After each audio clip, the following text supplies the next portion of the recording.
Oh God, it was awful. It was probably the single worst day of my life, July 10th, 2007. My employees all held a meeting in my absence where they basically wanted me to walk the plank. They're like, we got to get rid of this guy. It was just like the saddest day of my life. This thing that I had worked for 10 years. I just want to shut it all down. So a year later, I sold the company for $22 million. Meet Derek Sivers. He is an entrepreneur, Author and speaker. I deeply knew the needs of a niche. I didn't look at it as a business opportunity. I was just trying to help a small niche of people think of what you can give, not what you can get. Or if you just focus on making everybody happy, the money will work itself out. You can tweak a small thing to become more profitable, but you can't tweak a small thing to be generous. And I think that's a real important first principle for entrepreneurship.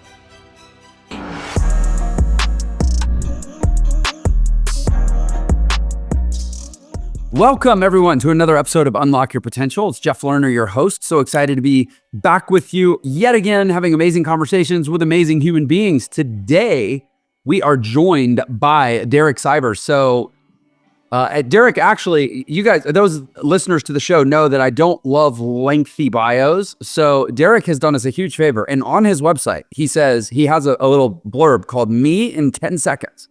So this is Derek in 10 seconds. He's a musician. He's a circus performer. He's an entrepreneur. He's a speaker. He's a slow thinker. I think we're all excited to learn more about what that means. He's an explorer. He's a xenophile, which means he loves travel and other cultures and other people. And he loves different points of views. He's from California, and now he lives in New Zealand, and now he's on our show. Derek, welcome to Unlock Your Potential. Thanks, Jeff. Thanks for having me. So glad you're here. So glad you're here. So you, for starters, you're in New Zealand. That's where you live. I moved here 12 years ago, mostly to raise my kid. I was living in Singapore at the time. So he was born in Singapore. And after he was a few months old, I thought, well, in a perfect world, where would he grow up? I said, well, New Zealand. I was like, all right, well, let's see what it takes to move to New Zealand. I went and looked it up, and it was about 9 months of paperwork, but made it happen. So here we are. But mostly just here to raise a baby. Yeah, what were the criteria then for the perfect world's place to raise a kid? Oh, my criteria. I wanted nature and safety, a place where my kid could really just connect with the natural world. You know, I think that I know that his generation is growing up on screens, and I thought it would be not just a healthy advantage, but maybe even like a competitive advantage someday for him to have more of a connection to the real physical world instead of just growing up on a screen. So, I just wanted the place with the ultimate nature. And also, it is kind of nice that if you live here for 6 years, they'll make you a citizen. So now we all have New Zealand passports too. Okay, very cool. And this was 2013? Yeah. Okay, so I'm Googling Lord of the Rings. That came out in 2001. I feel like that's what introduced New Zealand to so many of us. Yeah, I live right next to the place where a lot of that stuff was filmed, and I live right next to the studio where Peter Jackson did all the editing, and they still do like all the the Avatar movies with the blue people that still all made it Weta and all that kind of stuff. So they keep innovating and doing good stuff. But yeah, I live next to some of those landmarks where things were filmed. No, it's so beautiful. I mean, I'd always been interested in New Zealand, but after seeing those movies, it became a bucket list destination. For sure. Anyway, man, you're in Utah, so it's not that different. You got all the advantages there as well. That I will say, yes, that's true. I'm looking. They could have filmed the movie there. Yeah, I'm at home right now, and I'm looking out this window here, and it does look. It's a different type of scape. It's more. There's some more barren, like red rock kind of vibes, but it's pretty nice. Okay, so you have. And this is even in the context of this show where I interview a lot of extraordinarily interesting people. You have a fantastically interesting biography and history, which I also will say you've done us a great service. Like one of the things I love to do on this show is to go back through people's timelines. And on your website, on the About page, you literally have your whole life timeline. So I'm grateful. This makes my job so much easier. I want to start with, can we start with music? Yeah, you were born in 1969. Yeah, and by 8 years old, you started playing piano, viola, and clarinet. So talk to me a little bit about that, your experience with it, and then we'll pull that through to your career.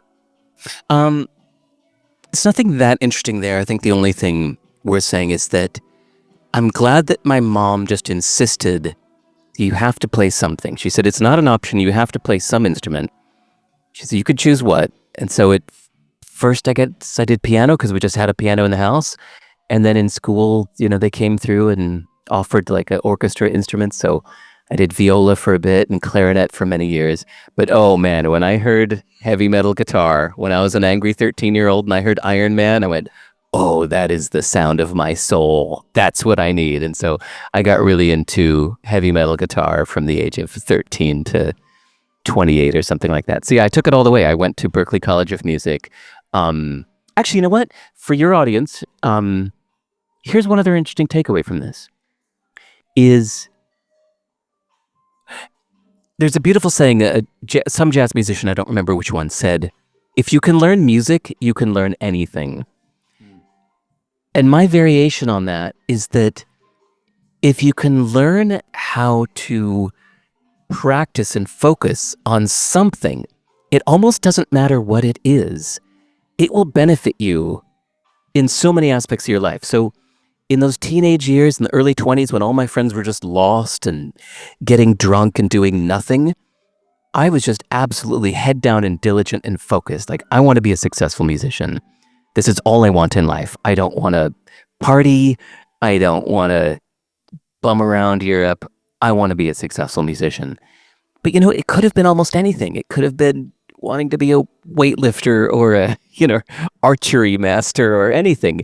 But just having something to direct our focus, some reason to want to excel in life instead of just drift, makes all the difference. So for me, it was music for 15 years. I think it could have been anything. I agree. I mean, it's funny as you're saying that, I'm having this like intense recognition response of like I feel my body like, yeah. Oh my gosh, somebody finally gets it. Cause I was exactly the same way in my 20s, obsessed with achieving virtuoso level abilities as a jazz pianist was my particular genre, to the exclusion, to the willful exclusion of all the other things that most 20-something men seem to think matter, even like relationships and like social networks and all. I had that myopic obsession. So I totally resonate with that. But I will say my personal take on that from my vantage point in my life is I totally agree. Like that level of what you learn about yourself by pushing yourself beyond the fringe of just like, oh, I'm good enough to play Fur Elise at a party or to play the solo from any random Metallica song or whatever. But like, I mean, to really push yourself like jazz musicians do, or like highly technical musicians do, is you learn you learn as much or more about yourself than about whatever that thing is. So I don't think it's as simple to say that, oh, it could have been anything. I think there's a difference between things that are like intrinsically motivated and externally oriented in terms of like career success or material rewards. Yeah, there's really not a lot in it for being a musician outside of the intrinsic joy I shouldn't but there's a lot in it, but it's not the typical like, oh, I'm climbing the ladder and becoming a partner at a law firm. Right. Okay. Very good point. Yeah. Oh, I say it could have been anything, but maybe I mean anything that drives you for that, like the path of mastery or the call to greatness, that desire to be the best you can be at something, because then suddenly everything applies. You could read, I don't know, a book about the inner game of tennis, and you can apply it to your music. You can read a Tony Robbins book and apply it to your music. You can read a business biography of some billionaire and apply it to your music. If you've got something that you want to master, you can apply it to that. So I have often remarked about the parallels between music and entrepreneurship, particularly any form of music that involves some level of improvisation. where you're having to master a set of like technical inputs and constraints and almost like mechanistic functions, but you're having to assimilate it all into the ability to be creatively self-expressed and do something unique every time out of the gate, right? Like that could equally apply, I think, to improvisational music or entrepreneurship in a sense. So I'm curious, as someone who's I don't have to articulate the similarities here in the journey, but I mean, and we'll get into your entrepreneurship, but do you agree with that deep correlation there? A little bit. You made me think about it that, yeah, say the path to being a great classical musician has nothing to do with entrepreneurship. No, I was particularly keying off your love of heavy metal guitar, which would be, it's Randy Rhoads or... Oh my God. Dave Mustaine. No, sorry, but dude, nobody in all my years of doing interviews, nobody's ever name dropped Randy Rhoads. He was my first favorite guitarist. That's amazing. Yeah. But I mean, I was an electric guitar player before I was a piano player. Gotcha. And he took, probably as much as anyone took classical fundamentals and translated it over to improvisational, pyrotechnics in headbanger settings. So in that context, but Jeff, parallel. I just feel like nerding out on this for 1 second with you. Do you remember how Randy Rhoads had a flying V with white polka dots? Yeah. I liked Randy Rhoads so much, I bought a black flying V and I went to the stationery store and I got a bunch of polka dots, and looking very carefully, I aligned them exactly where his were. I made a copy of the Randy Rhoads flying V. Wow. Yes, the Ozzy Randy Rhoads tribute album is like still one of my workout staples. Wow.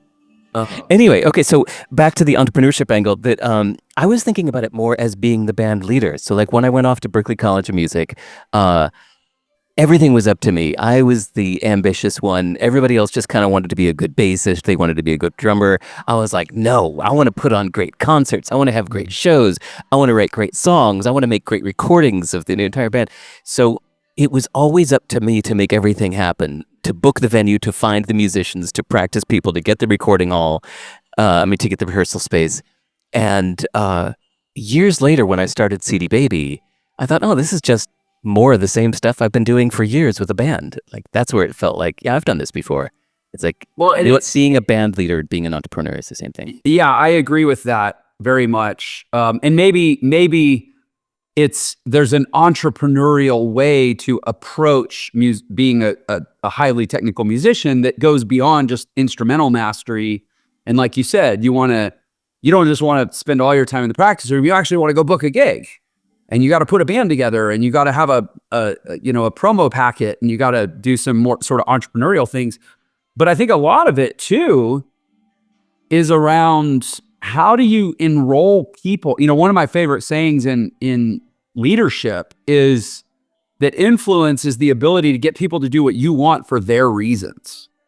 Ooh, nice. Yes. And in the musical context, to create that ensemble space where everybody feels like they're being creative, they're contributing to the final product, that their voice matters instrumentally, but also it fits within the structure of what the band leader or the composer envisions. You got to write out their parts, and you got to sort of micromanage to some degree how they play their parts, but you don't, if you come in with too heavy a hand, you kill the morale, and it shows in the finished product. It comes out flat. So that enrollment and that almost like managerial aspect, I think is a lot of what you learn too in that context. Nice. Totally agree. Yeah. Okay, so you went to Berklee. I see on your, again, beautifully laid out bio that you toured Japan as a guitar player in 92. I'm trying to think, 92. Did you ever play any of the naval bases in Japan? No, it was a concert tour for Ryuichi Sakamoto, who was at the time kind of like the Peter Gabriel of Japan. And so we just played like the Tokyo Budokan and these like 10,000 seat stadiums around the country, which was so badass. I was 22 years old, standing on stage in front of 10,000 people, getting paid, going, man, this is the life. So that was it. That's cool. I asked because in my mid-20s, which was also mid-90s maybe, or late 90s, I think I was about maybe 7 to 10 years later than you. I had a gig where I toured the naval bases in Japan. So I had, anyway, thought maybe we crossed paths. But, and then you came back to the States, played gigs here, and I guess walk me through from becoming from being a musician, working musician, into starting CD Baby. Sure. I mean, it's dead simple. I was just selling my own CD on my website. So as you can tell, my website is personal. I've been online since 1994 when a lot of people hadn't heard of the web yet, but my roommate was a multimedia major at NYU and told me about this new thing called the internet and showed me how to get on. And so right away I created my own website, and I've just had one ever since. So at first it was for my music, and then it just kind of turned into a personal thing. But at some point I wanted to sell my music on my website, but in 1997, there was no way to do it. There was no PayPal. Amazon was just a bookstore. And the only way to do it was to go get a proper credit card merchant account, which was $1,000 in setup fees. They actually had to send an inspector out to my location. I had to incorporate. I had to set up a separate bank account. All this, 3 months of red tape. And after 3 months, I had a buy now button on my website. And that was such a rare thing that all my musician friends in New York City went, "Ooh, dude, could you sell my music through that thing?" And I went, all right, well, yeah, as a favor, sure. Like on my band's website, I'll sell your CD too.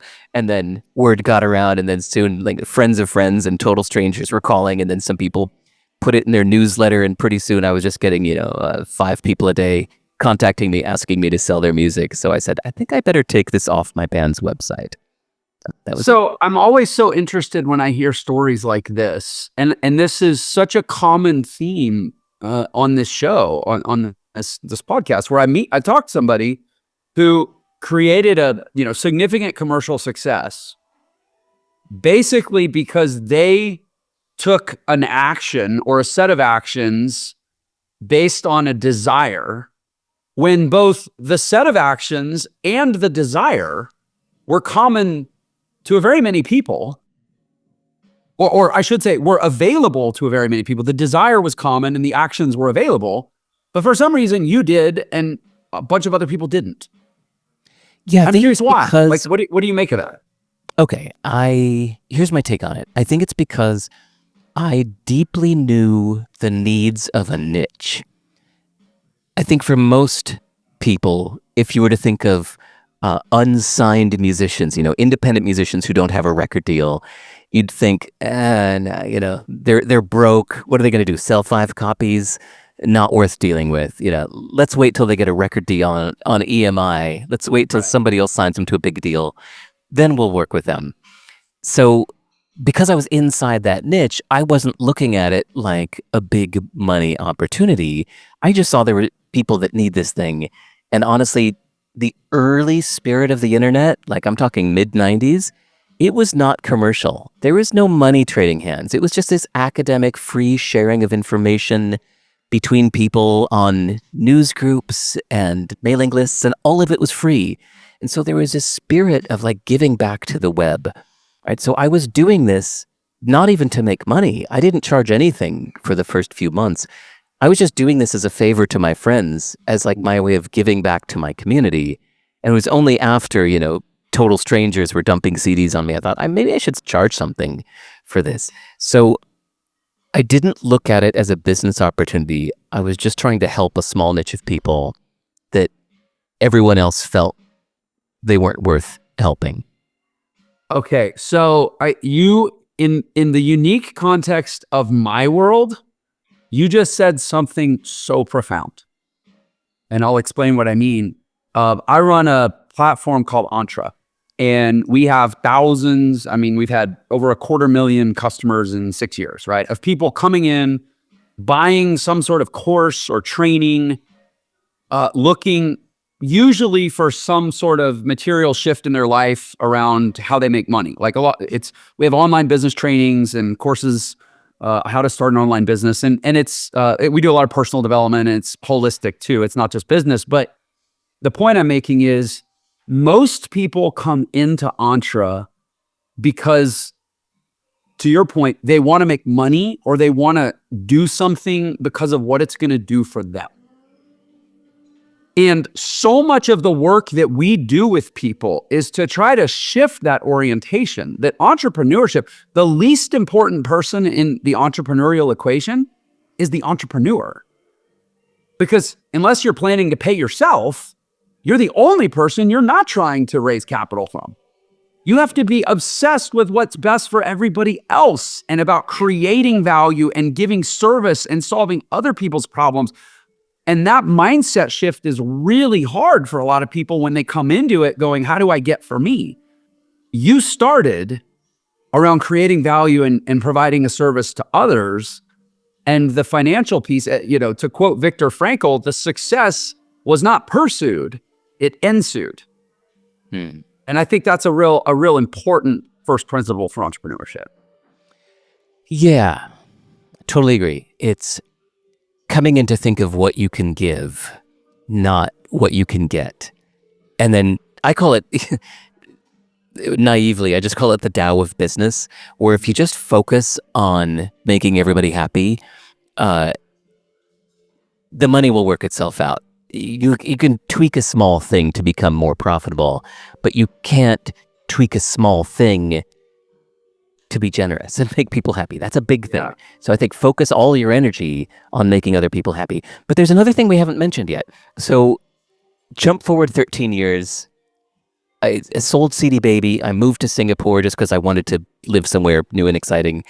And I got tossed into these circles of the Shark Tank style, let's judge some entrepreneurs and decide who gets the award. Mm-hmm. I didn't like it, but it was interesting. But the most interesting thing in my years of doing that was this. Most people would come in with some very generic idea for a very generic app. Like, oh, I'm gonna make an app that shows me where my friends are eating. And then somebody else would say, I'm gonna make a website that, shows you what you track your meals. All of these are super generic ideas. And then one guy came in and said, my pitch is I'm going to make software to manage the production process of small aircraft. And we went, wait, aircraft? You mean planes? He said, yes, small 6-seater planes. My software will manage the production process of small 6-seater planes. And we went like, what? What's the market for this? He said, I know the market for this very well because my dad is in this business and there is no good software to manage the production of small aircraft. So they're already using my rough beta and his friends are excited about it. There are this many small aircraft manufacturers around the world. And I just it took my breath away. I went, oh my God, this is a niche that nobody would know. I mean, how many people would? 100 people know this little niche? I thought that was kind of like my advantage with CD Baby. It's like all these people out there in Silicon Valley looking to make millions. They're not looking at like broke musicians in Cleveland thinking that this is a big opportunity in the same way that nobody's thinking like, oh, small 6-seater airplanes and I'll make the software for them. And then about a year later, I was at a conference in Boston called the Business of Software Conference. And similarly, I met a guy who's making almost $1 million a year just doing the software to manage granite countertop installations. And I said, wait, what? That's all your software does is granite countertop installations? He said, yep, it's an underserved niche. There was no good software for people in the granite business doing granite countertop installations. So that's our specialty. That's all we do. And it's making almost $1 million a year. I was like, whoa, I love niches. This is brilliant. Yeah, I do take your point. It's the desire to serve, but also probably the discipline to impose enough constraints to create a definition and a distinction around the way in which you serve, the way in which you desire to serve. Yeah, it's a really interesting calculus. I'm curious. I have a sort of a working hypothesis that there's an entrepreneur inside of everyone. it just needs, well, frankly, it needs to be spoken to and breathe life into and educated. We educate the worker bee in everyone. That's what our school system does. I think there's an entrepreneur in everyone. I'm curious your take on that. Do you think that entrepreneurship is something that, like, psychographically, some people should or are suited for, and some people shouldn't and or are not suited for? Or do you agree with my hypothesis? I've met a few people that just don't want it. So it depends how far you take it. Like, you could, I mean, it's a human capability. Anybody can. I don't believe that thing. Like, some people just can't. Some people aren't made for it, but some people don't want that. I'm thinking of a couple friends of mine that they say, nope, I just want to show up at 9 o'clock and leave at 5:01, and I don't want any risk. I just do it to pay my mortgage, and my real life is in my garden or whatever, and I have no desire to push, and, do that. I just want the simple life. And then I'm actually thinking of a brilliant lawyer I worked with for many years that, as much as I admired his sharp, legal-focused mind, he said, Derek, he said, I don't have any ideas. He said, I love working with you because you're filled with ideas. He said, I don't have ideas. And I thought he was kidding. And he goes, no, I'm serious. He said, I've never had a single business idea. He said, I love working with entrepreneurs like you that have the ideas, and then I'll do the dotting of I's and crossing of T's and making sure that it's legally sound. But he said, I have never had a single idea. I can't even imagine what it would be like to have an idea. But, whoa, that's really interesting. All right. Well, I like to ask that question of my guests. We'll leave it there. I'm actually thinking humorously of one of the last episodes I recorded where I kind of like got into it with the guy, and I think we spent a half hour debating that question. So I'm not gonna do that here. There's too much other interesting stuff to talk about in your life. I would be remiss if I didn't ask about your career as a circus performer. Can you tell us something about that before we? Sure. I mean, it's very related to the musician thing. I was 18 years old. I was living in Boston. I was going to Berklee College of Music, and a booking agent called my bass player because he was more connected in the local scene. I think he was playing with like 5 different bands and had an agent. And she offered him a gig to play guitar at a pig show as a wandering minstrel for $50. And it was a $38 bus ride away. And he said, hell no, I'm not taking that stupid gig. And he said, Derek, do you want this gig? I was like, hell yeah, my first paying gig. I was 18 years old. And so, man, full of enthusiasm, I got my $38 round trip bus ticket to go up to Vermont to play guitar at this pig show, where I just wandered around playing music for 2 or 3 hours while they were judging the quality of pigs.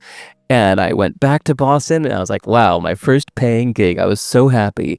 And then the leader, the booking agent, called me a few days later with his booming voice. He goes, yeah, hey, Derek, I heard you did a great job at the gig. Yeah, they said great things about you. So look, I run this circus. Our musician just quit. I need another musician, and I heard good things about you. So look, why don't you join the circus? We've got about 4 gigs a week. It's ongoing. I could pay you this much per gig, and it's good, steady work.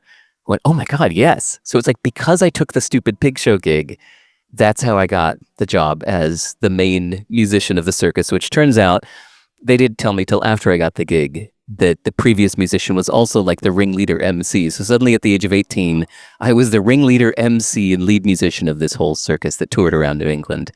And I did that for 11 years and quadrupled my pay per gig in that time too, until it was basically like my circus. So it was wow, what a cool example of just being what we talk about a lot in our world about being in a yes state of mind, just saying yes to the opportunities that present. It doesn't mean that you're reckless, and it doesn't mean that you lack discernment, but how many people turn down something because, I don't know, they want to watch the game that weekend, or they've already got some sort of generic plan that's the same as what they do every week or so, versus saying yes to something like being a wandering minstrel at a pig judging contest because you never know what it'll lead to.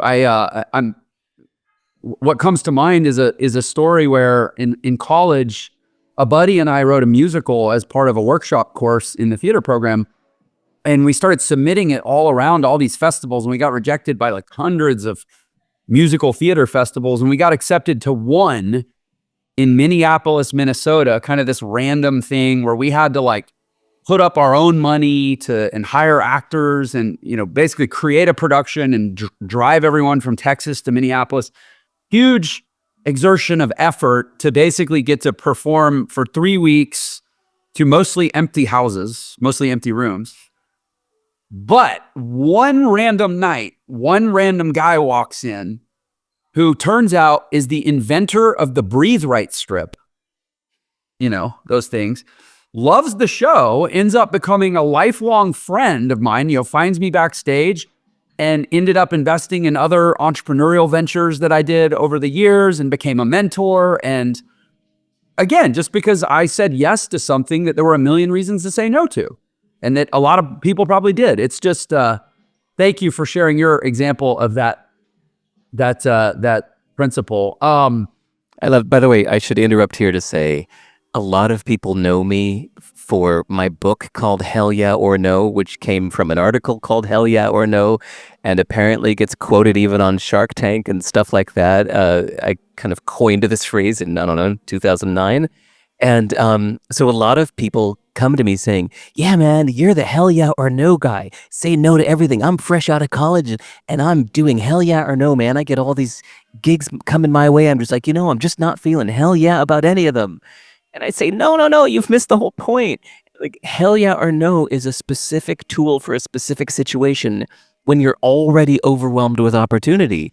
But at the beginning of your career, like you just said, the yes mentality, I think it's a better strategy early in your career to just say yes to everything for the reason that you just named. The one person that shows up to the otherwise empty gig, the one stupid pig show for a $12 profit that turns into, the whole career. So yeah, you earn the right to say no. Ooh, well put. I like that. Yeah, I love that. Okay, so that touches on circus. Now, looking at your bio, one thing jumps out that I deeply want to ask about. 2007, it says rough year.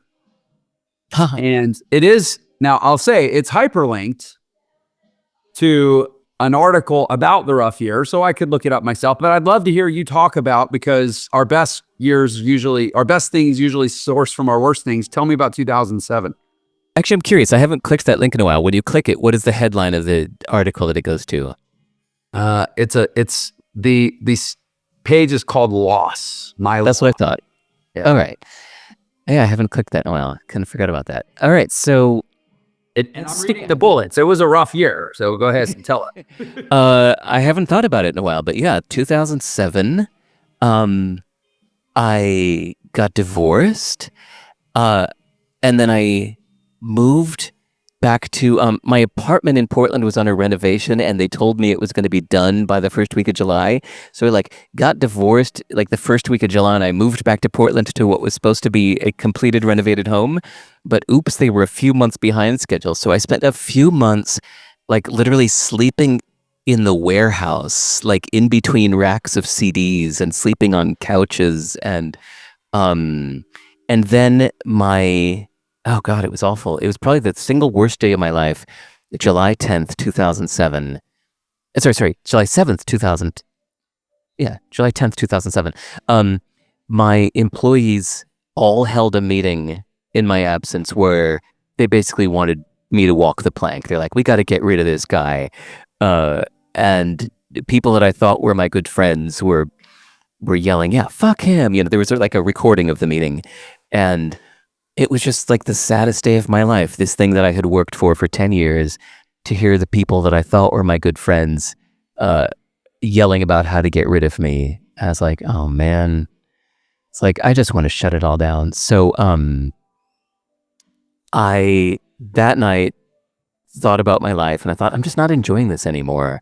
So I logged into the website, and because I Yeah. By the way, I was the 100% owner. It was not like a collective. There were no investors. It was just me. It's just my thing.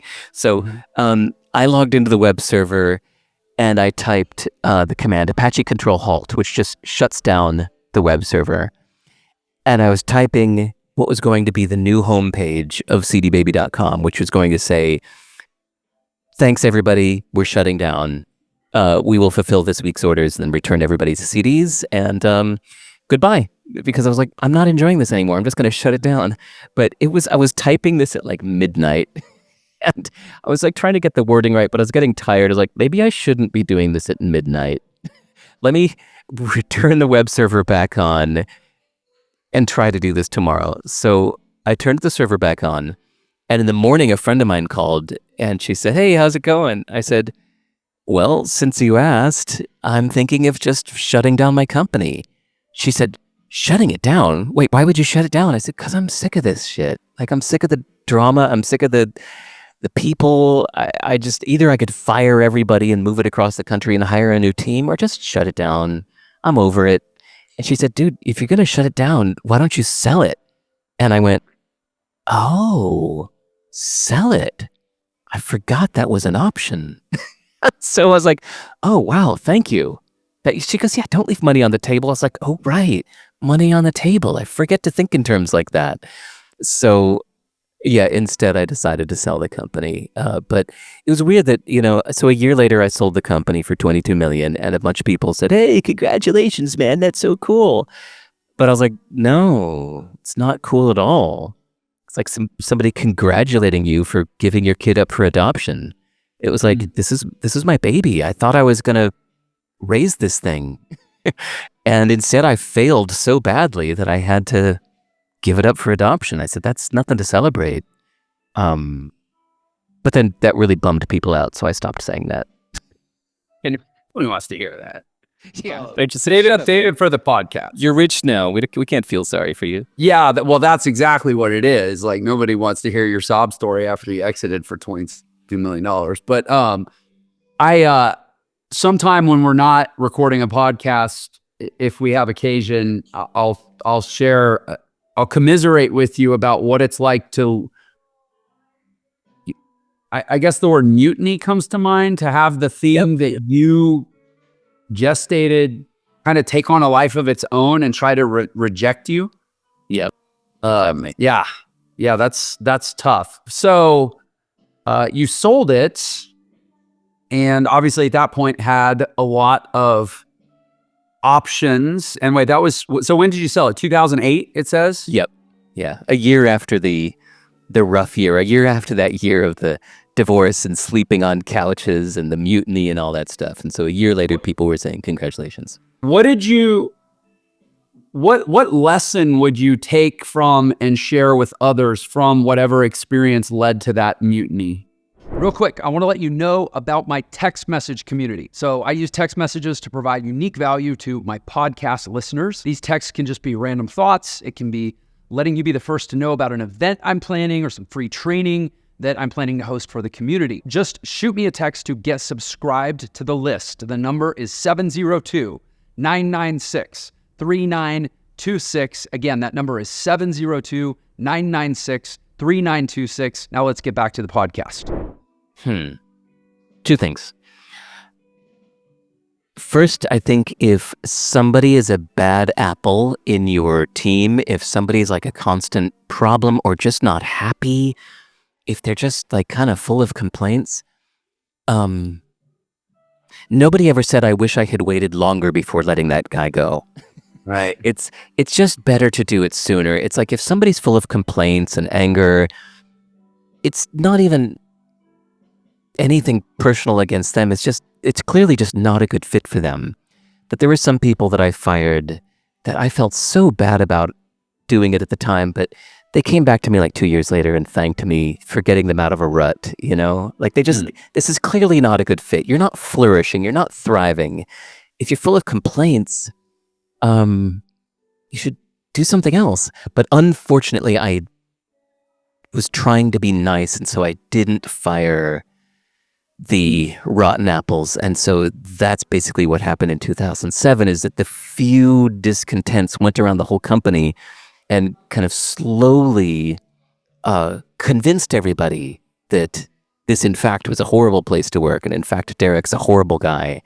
And it was weird. Like, just earlier that year, we had won the award for best place to work in the state of Oregon. And, half a year later, the discontents had convinced everybody that it was the worst.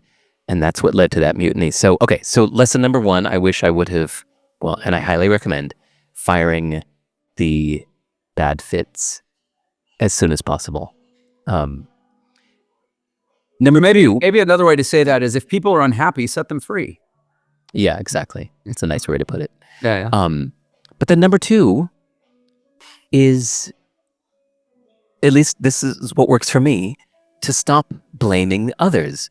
So for 2 years after that happened, I was full of bile and anger. I was so full of resentment. I wanted to run CD Baby for many years, and I felt that my employees had ruined it, and I was mad at them. I was so angry for like 2 years, and then after 2 years, one day, I just suddenly had the interesting little thought experiment of I was like, wait, what if all of that was my fault? What if it wasn't their fault at all? What if they were just playing their part in the play I had written? And I created that whole scenario where, of course, how could they have responded any other way? I created the environment that made them act that way. It was all my fault. And hey, everybody's got their own motivations, but for me, that made me go, oh my God, that's a much nicer way to look at it. That makes me feel powerful. That's something I can do something about. Whereas if you just feel that something's somebody else's fault, there's nothing you can do about it, but just, stew or revenge, right? But if you think that something is your fault, that's something you can act upon in the future. You can try to learn lessons from and think of how you can be better in the future. So that was the other thing that made a huge difference for me 2 years later. Hi, Stel. Daddy's recording a podcast. I love you. I'll come see you in a few minutes. That was a great cameo. Yeah. It was adorable. So I told you I'd save my equivalent story for another time, and I will, but I will just say that I really appreciate what you just said. My experience of that is just over 2 years old. So you talk about the 2-year time horizon. For me, I released a book in August of 2022 that was meant to be a forward-facing marketing piece for my company. And there was meant to be this kind of synergy of let's publish the book, and it'll be to the company's interest to put some marketing muscle behind the book, because the book will be a customer acquisition mechanism for the company. And instead, nobody in the company wanted anything to do with my book. And in fact, they kind of seemed like they didn't want. I came back from writing a book, which, as you know, is you kind of disappear for a while to write the book. And I came back, and not only they didn't want anything to do with the book, they didn't seem to want that much to do with me. So that's the short version. That was over 2 years ago. So I really appreciate you saying after 2 years, you're just like, wait, what if this was all my creation? One of the quotes that came to mind when you were talking is a Krishnamurti quote, who's a very quotable person. And he said, to observe without judgment is the highest form of intelligence. Nice. And I'm like, yeah, I remember hearing that and going, okay, well, what if I just observe all the things that happen and don't judge them? Don't try to determine who did what and why it was so bad. Yeah. And yeah. I'm not here to promote a book, but at this point, I'd actually be stupid to not mention that my first book, called Anything You Want, is all about this stuff. It's basically the lessons and mistakes I made starting, growing, and selling my company. So the reason it's called Anything You Want is that Seth Godin named it because he was the publisher. So I never intended to write a book, but then Seth Godin said, hey, I'm starting a new publishing company and I want you to be my first author. So I said, okay. So That book called Anything You Want was done for Seth Godin. But then my newest book, called useful, not true, is all about the last thing you just said, the Krishnamurti thing, where it's realizing that nothing of the mind is necessarily objectively, observably, absolutely true. The only thing that's absolutely true are these physical realities in the world, but all of the way that we look at something, the values and the morals that we have, like these are all just things in the head. So you can't say that it's necessarily absolutely true. It's just one way of looking at it. And to me, that's the most liberating, empowering realization, is that everything besides some physical realities are up for reframing, that you can choose to look at it in whatever way empowers you and helps you take the actions you need to take. So I'm reading a book right now that I'll share with you and the audience as a book recommendation, because it's been a really powerful one. It's called The Case Against Reality. Ooh. Donald Hoffman, he's a neuroscientist. And there's two concepts in there that he talks about that are, I think, very relevant to what you just described. One, and they're both theorems, as neuroscientists are wont to put forth theorems. One is called FBT, which is fitness before truth. That essentially our senses have evolved. It's sort of Darwinian evolution. Our senses have evolved not to see what's true, but to see what serves us best. In other words, evolutionary fitness, right? And then in fact, by evolutionary design, there's a huge range of things that we don't perceive because they would actually be detrimental to our evolutionary fitness. As a perfect example, the visual cortex is intensely focused on our ability to perceive the visible light spectrum, and it has, by design, omitted the ability to perceive ultraviolet light or infrared light or X-ray or whatnot, because that would take resources from something else that's more essential to fitness. So anyway, FBT, and then also ITP, the interface theory of perception. I feel like you might really geek out on this, so I'll just leave it at interface theory of perception. That everything we perceive is not any objectively provable physical reality, but it's our mind constructing an interface through which we're able to perceive essentially that everything is just information. Yeah. But just as we have a physical or a graphic icon on our desktop that represents a file, but it doesn't actually tell us anything about the intrinsic truth of the file. It just gives us the ability to manipulate it. That's actually what perception is. Anyways, and I'll tell you, you read this kind of stuff, and I think people hear this stuff and they're like, oh, that sounds kind of woo-woo. What's the utility in that? But I agree with you. It's so liberating. Oh, I can tell you the utility. Oh, by the way, I love that you mentioned that book. I actually bought it a few months ago. I haven't read it yet. It's queued up on my Kindle, So it's a good one. Now you've given me another nudge to, push it up the list a bit. So, I spent the last 2 years writing this book called Useful Not True. So I've thought about the utility of this a lot. I know so many people that are so held back in life because of the crap that their parents told them. That you're not a good kid unless you stay near your mother and take care of her. You're a bad person if you don't, unless you're a doctor or a lawyer.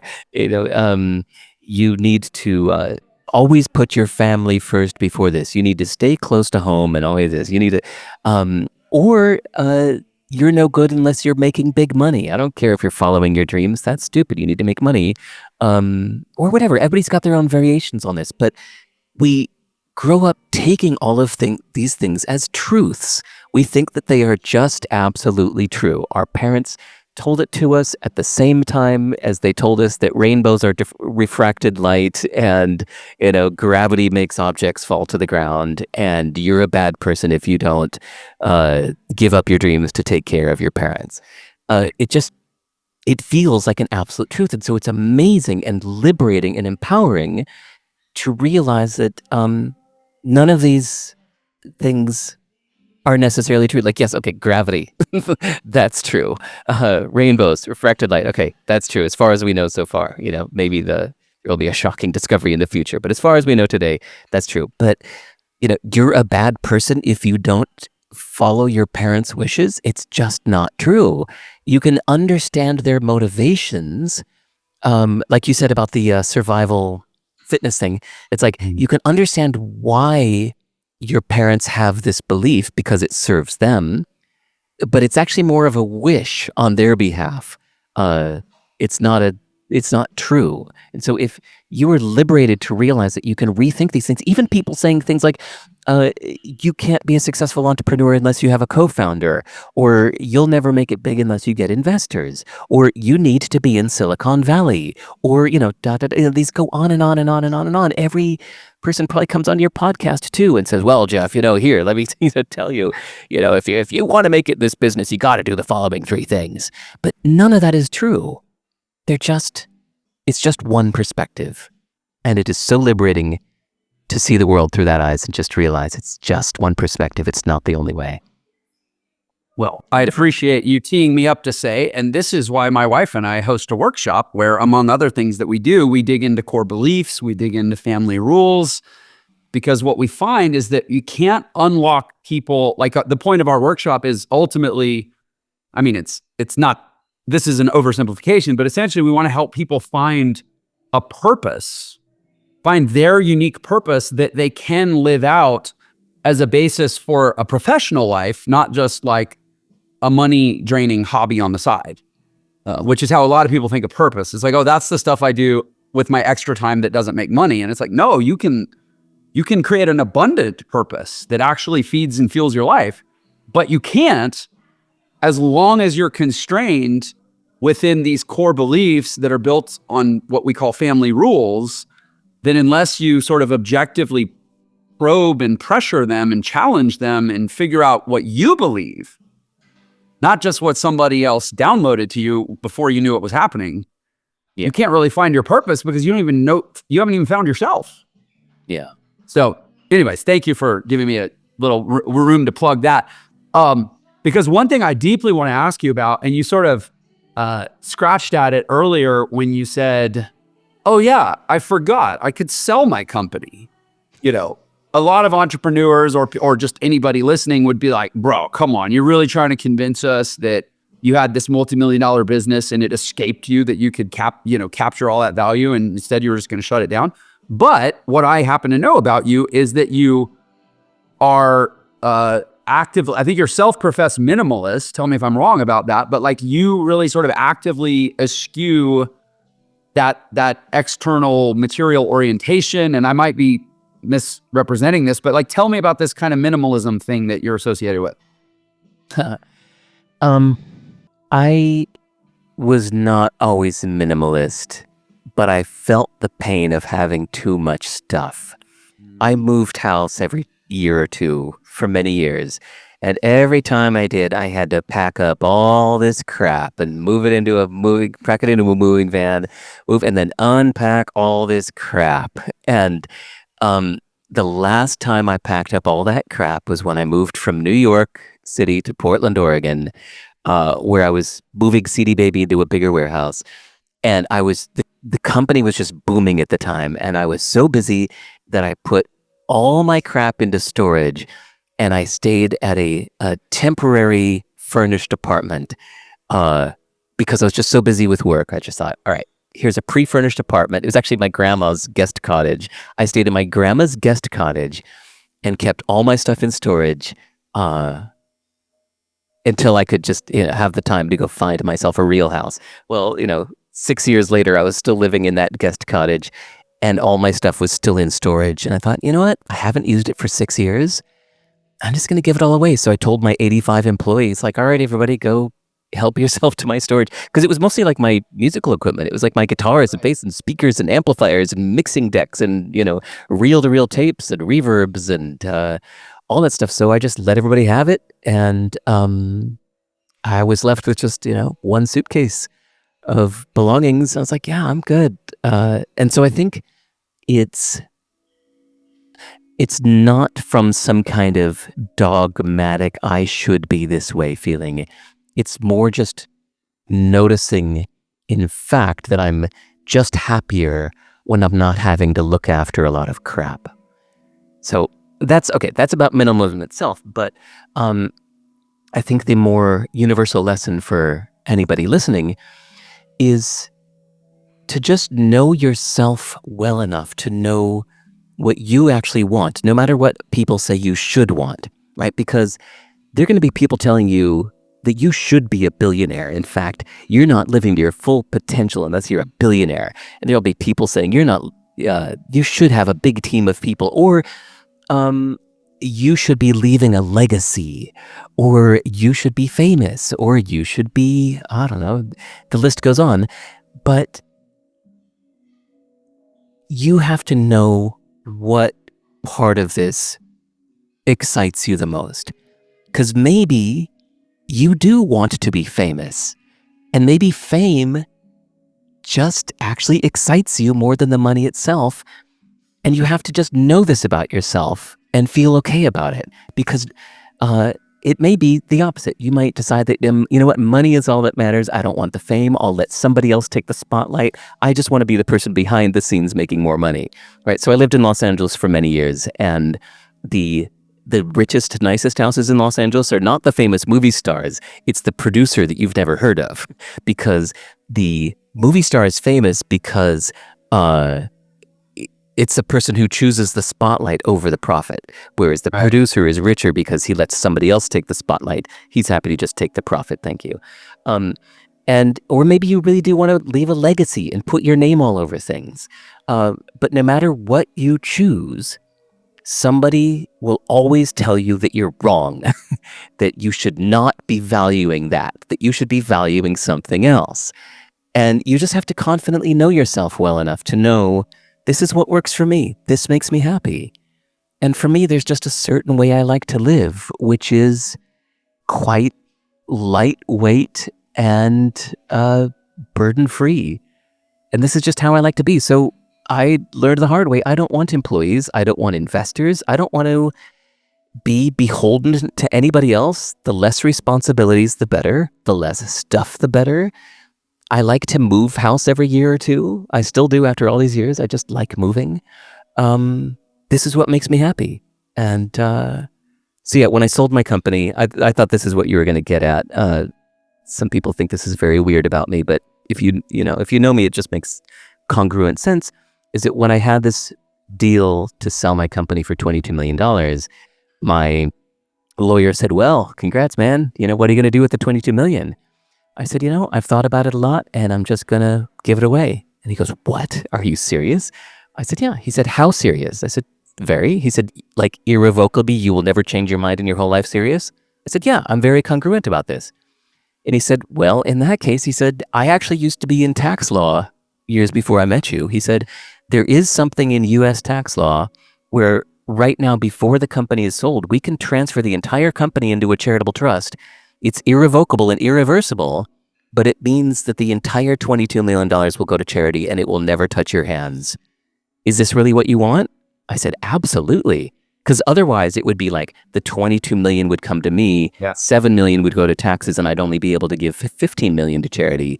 So you're telling me that the entire 22 million can go to charity? Yeah, hell yeah, do that. I said, that's great, because it'll never touch my hands. I can never have any, like, oh, maybe I should have bought a Ferrari. Like, it just won't be an option. I said, yeah, please do that. So that's how we structured the deal. The 22 million never touched my hands. And I've never regretted it for a single second. It made me so happy. Because I just don't want that life. When I see my friends that have like 3 houses, I think, oh, I'm sorry to hear that.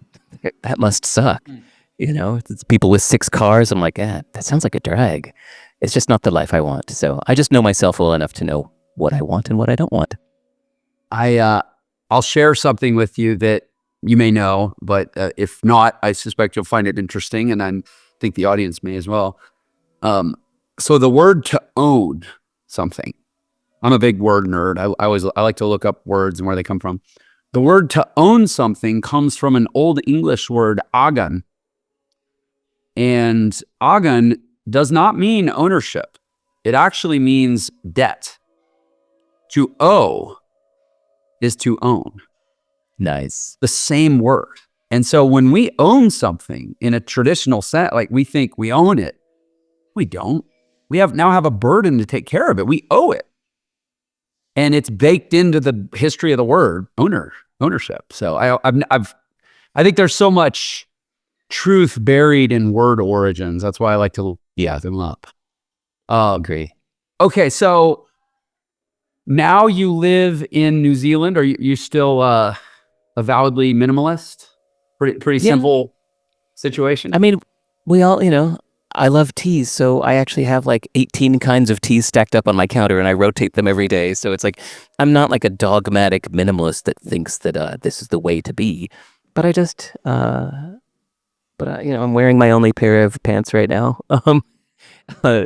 And we all just have our ways. So yeah, I think it really helps that I'm living off on this island in the middle of the Pacific Ocean, where nobody's here to judge me. You know what I mean? Maybe I would be, if I lived right in the middle of Hollywood or Manhattan, maybe I'd be influenced by my richer neighbors and I'd be feeling unworthy or something like that. So I think maybe it's useful that I'm living in the middle of nowhere. Well, before we hit record, you mentioned to me that New Zealand is a lot like California. You're like, oh, well, I tell my friends, like, you don't need to fly out here.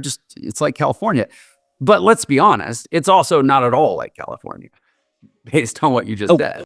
Right. I mean, culturally, right. No. So yeah. Culturally, I mean, like, okay, look, I've got some rich friends that feel poor because they live in Beverly Hills or they live in Manhattan and their neighbors are richer, so it makes them feel relatively poor. That's a shame. To me, they are rich and successful, but to them, they think, yeah, but I'm not quite, Elon Musk level yet. I'm like, oh, come on. Well, it's a horrible way to think about it. Comparison is the thief of joy, as I think Teddy Roosevelt said. Okay, so we're basically out of time and then some, which means I'm going to open the door for you to say, how can the audience come get more of you, more of what you offer? You mentioned a couple books. Like, how would you encourage people to follow up and follow along? My main reason I like doing podcasts like this, I'm not here to sell a $10 book. Who cares? I really like the people I meet doing these things. So unlike some people, I really like my inbox. I have an open email inbox and I spend 60 to 90 minutes a day answering everybody's email, and I enjoy it. I really like the people I meet doing this. And actually, when I travel the world, I end up meeting people in person that have emailed me over the years. So I recently went to India and met up with like 80 people that had emailed me over the years. And in 9 days, I go to China to do the same. So everybody email me. Go to my website, sive.rs. I'm not on any social media, so don't bother looking for me there. Just go to my website and email me. That's fantastic. So you collect, one could argue that instead of collecting belongings, you collect relationships. Relationships, friendships, yeah. It's when I contacted the people in China to say like, hey, I'm going to come to Shenzhen, I'm coming to Chengdu, I'd love to meet up. They said, oh, sure, what are you coming for? I said, just to make friends. That's it. It's precious. What a refreshing take. I'm going to let that hang in the air. That's just beautiful. Derek, thank you for that. Okay. What a wonderful note. Derek, thanks, man. This has been really fantastic. I'm so glad we got to do this. Cool. Thanks for having me. Of course. And to all you viewers and listeners out there, you know what I'm going to say. You're the best part of this show, even when Derek's on. You're why we do it. And we're so glad we got this time together. Everyone, please take care. If you loved that episode, then you're definitely going to love this one. Check it out. This is it. We're in a world now where it has never been easier to start a business on the one side, but at the same time, it has never been harder to stand out. People do not buy your products or your services, or even your ideas, as much as they buy your energy.